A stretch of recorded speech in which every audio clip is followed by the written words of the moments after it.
রাজস্ব আদায়ে নতুন রেকর্ড করেছে পঞ্চগড়ের তেঁতুলিয়ার বাংলাবান্ধা স্থলবন্দর।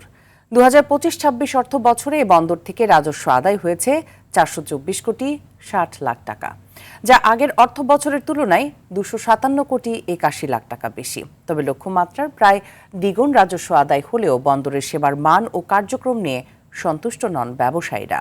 পঞ্চগড়ের তেঁতুলিয়া সংবাদদাতার পাঠানো তথ্যচিত্রে আরও জানাচ্ছেন সুলাইমান কবির। ভারত, নেপাল ও ভুটানের সঙ্গে বাংলাদেশের বাণিজ্যের অন্যতম প্রবেশদ্বার তেঁতুলিয়ার বাংলাবান্ধা স্থলবন্দর। ২০১১ সালের পর ভারতের সঙ্গে দ্বিপাক্ষিক চুক্তির আওতায় পুরোদমে শুরু হয় বন্দরের কার্যক্রম।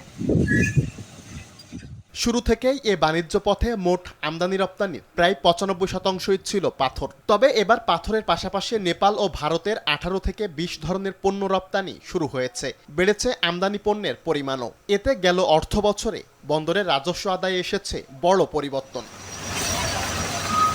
বন্দর কর্তৃপক্ষের তথ্য অনুযায়ী ২০২১-২২ অর্থ বছরে রাজস্ব আদায় হয় ৪১ কোটি ৬৪ লাখ টাকা। ২০২২-২৩ অর্থ বছরে যার পরিমাণ ছিল ৬৪ কোটি ৭ লাখ টাকা। ২০২৩-২৪ অর্থ বছরে ১১০ কোটি ৫১ লাখ ও ২০২৪-২৫ অর্থ বছরে ছিল ১৬৬ কোটি ৭৯ লাখ টাকা। আর ২০২৫-২৬ অর্থ বছরে ২৩০ কোটি ৭৭ লাখ টাকা লক্ষ্যমাত্রার বিপরীতে রাজস্ব আদায় হয়েছে ৪২৪ কোটি ৬০ লাখ টাকা। ২৪-২৫ অর্থ বছরের তুলনায় ২৫-২৬ অর্থ বছরে বেশ রপ্তানি বেড়েছে, প্রায় ৬০ থেকে ৬৫% রপ্তানি বেড়েছে, যেটা আমাদের দেশের অর্থনীতির জন্য অত্যন্ত একটা আশাব্যঞ্জক কথা। তবে বন্দরের সেবার মান নিয়ে প্রশ্ন তুলেছেন ব্যবসায়ীরা। পণ্য খালাসে ধীরগতি, অবকাঠামো, পরিবেশ ও অন্যান্য সুযোগ সুবিধা আরো উন্নত করার দাবি তাদের। বাংলাদেশ স্থলবন্দরকে ইউনিফাইড একটা ল্যান্ডপোর্ট হিসেবে করে তাহলে আরো ভালো হবে। ২৬ এবং ২৭-এ আমরা আশা করছি যে আরো অনেক বেশি রাজস্ব আদায়ের ক্ষেত্রে ভূমিকা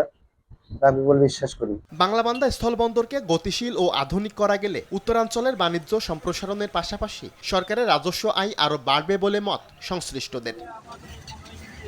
সুলাইমান কবির, RTV।